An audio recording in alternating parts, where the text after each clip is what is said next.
Hello people, Kim15 here. Wanted to do a quick update, NFL draft news for Pittsburgh Steelers, and update some things here. We're about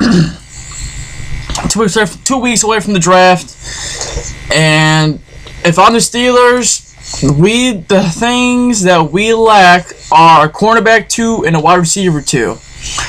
Now let me start talking about the defense and how and what they're missing and some other things. So when we look across the D-line, you got Cameron Hayward, Stephon Tuitt, and Javon Hargrave. I think these three are good, with a little bit of depth behind them with Tyson Alulu and LT Walton. I think we're good there. I'd say solid B+, solid B. Don't really need to draft anyone there unless by some chance someone falls big time. But I think we're good there. Safeties. Free safety, Mike Mitchell. He's alright. He's 30 years old. He's going to retire here soon. I think we should look at a free safety. Strong safety, Sean Davis. No need to look there.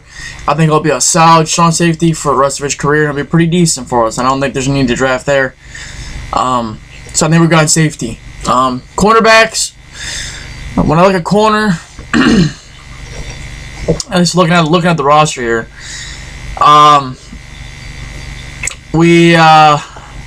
I think we're actually not bad there. I'd say like a C+.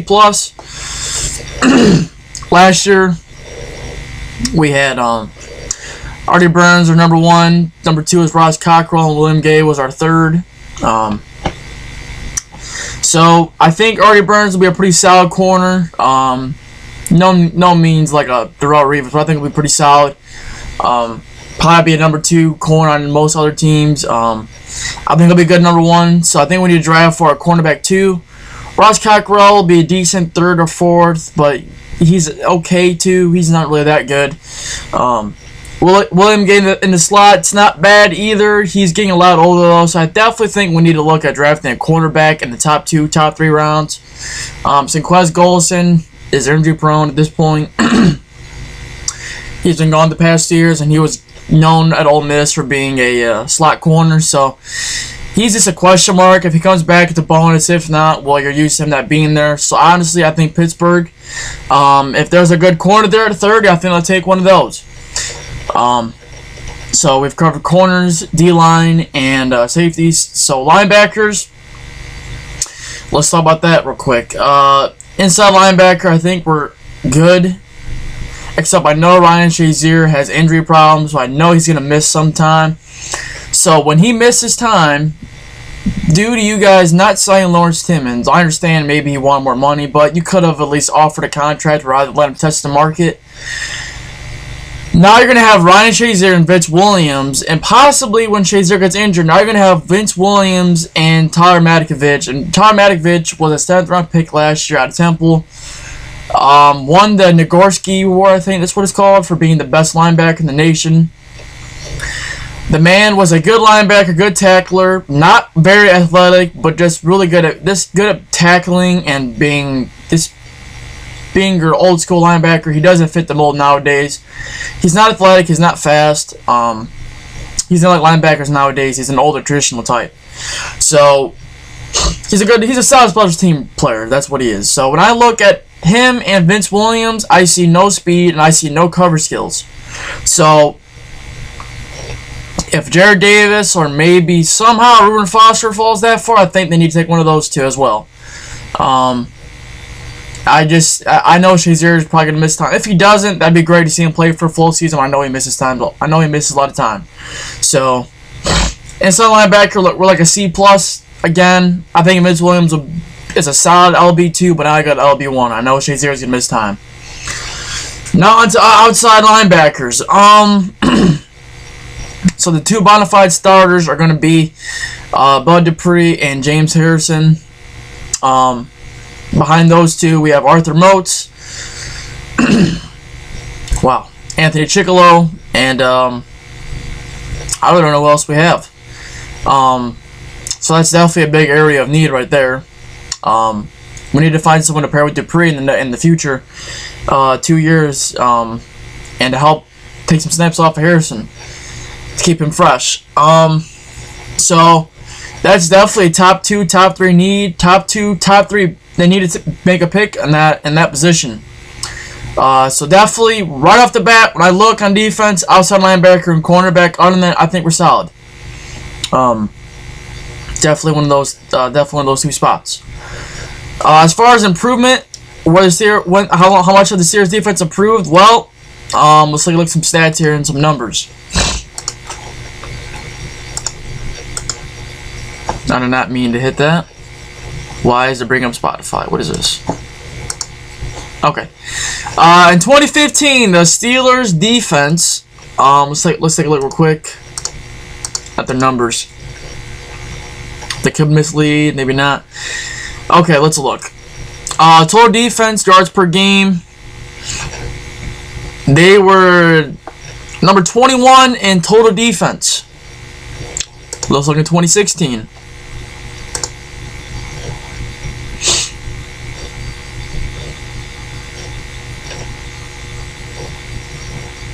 This isn't right.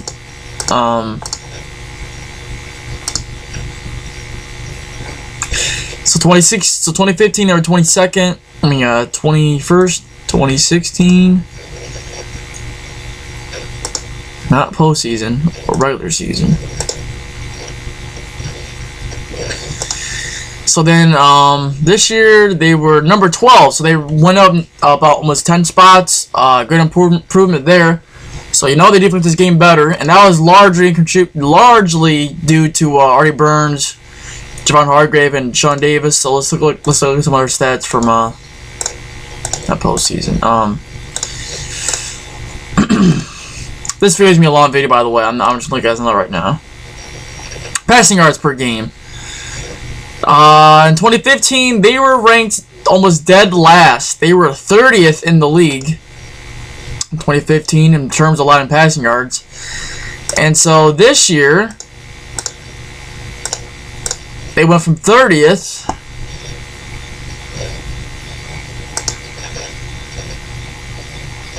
all the way up to 16. So that's a big that's a big improvement. That's a very big improvement there.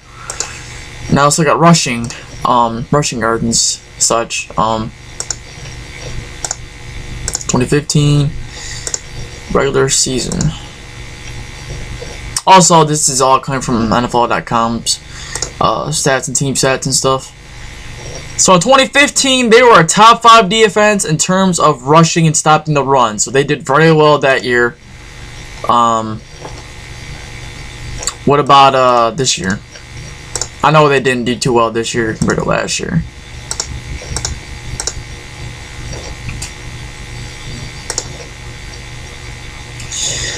This year they were 13th, so not as good, but again, not terrible. So let's look at something actually really important here. Now let's look at sacks and points allowed.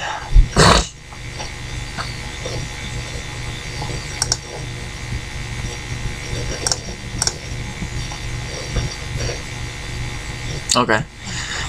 In terms of points allowed, Pittsburgh was 1, 2, 3, 4, 5, 6, 7, 8, 9, 10. Almost top 10. Number 11 points allowed, that's pretty good. Top 15 for points allowed, that's actually very good.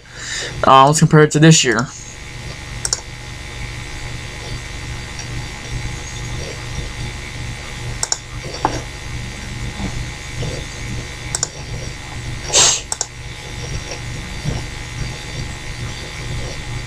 Okay, this year they were 1, 2, 3, 4, 5, 6, 7, 8, 9, 10. They went up one spot, top 10 points allowed. So that's pretty good.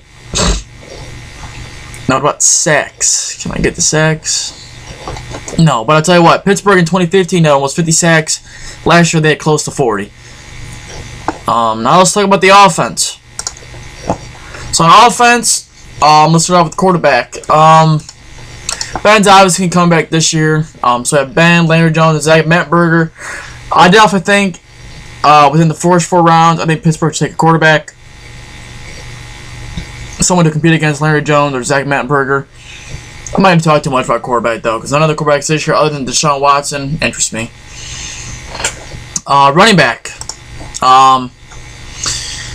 This is a big question mark for me because after Le'Veon Bell, who was there? Fitzgerald, Toussaint, and Nala Davis. Those two are not that good. Fitzgerald, Toussaint will give you 20 carries for 60 yards, maybe 70, and a touchdown, if at best. Nala Davis, maybe a 6-carry, 8-carry type of guy, goal line back, maybe. I'm not sure. He was mainly a kickoff returner in Kansas City. So we know Le'Veon Bell is not dependable due to injury and suspensions and drugs, etc. So I definitely believe if there is a good running back in their round 1, such as Dalvin Cook or Christian McCaffrey, I think McCaffrey would really excel. I think that's a position we can take, and I could argue definitely for it because once Bell goes down, our offense sucks dick, it's garbage, and it's one-dimensional, so we definitely need another running back, I believe. Fullback, we're good. Nobody really uses fullbacks anyways. Tight ends, I definitely think that's something we need. Ladarius Green is a 50-50, so you can't make on him being there. Jesse James is a solid tight end too, but if he's your tight end 1, only expect 5 yards, 50-some yards. 5 or 4 catches a game, 40 yards, 50 yards, maybe a touchdown three times a season. I don't think he'll be a decent player, but not too much really. So I think a tight end, if O.J. Howard was there or David Nikaju, I think I'd be up for them taking a tight end. If there's someone that caliber there, I would take one. I think our whole offensive line's good, honestly. Maybe draft someone late round, but we got Judd Hawkins last year. There's no need to address the O-line at all in this draft. Receivers. Again, Martavis Bryant, independable. Not really dependable at all. Missed the whole last year due to drugs. He's in the rehab process right now. Getting reinstated into the league. So you can't depend on him. So who is our wide receiver 2? Sammy Coates, when healthy, can give you 2 catches for 80 yards. Big play kind of guy. Just a one-trick pony.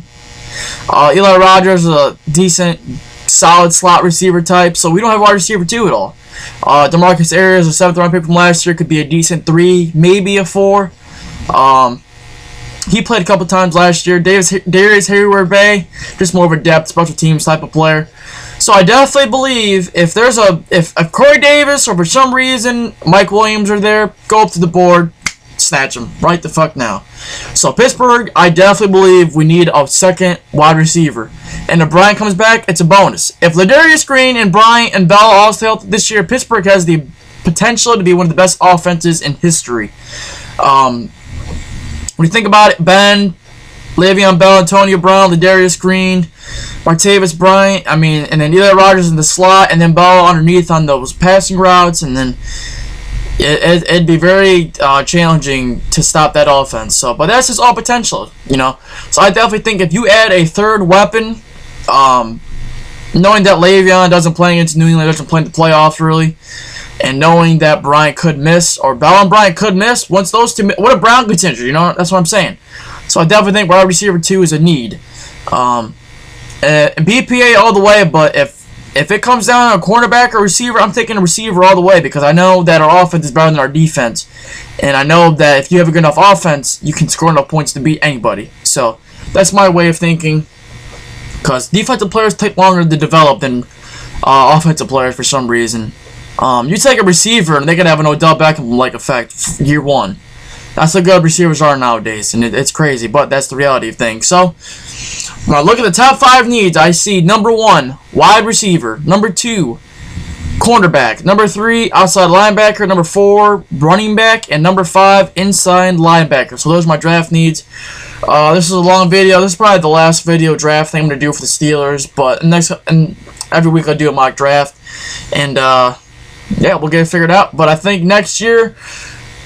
Oh, no, I'll say that opinion for another day. But the NFL schedule is coming out soon, guys. So, everyone have a good Wednesday, and see you all later.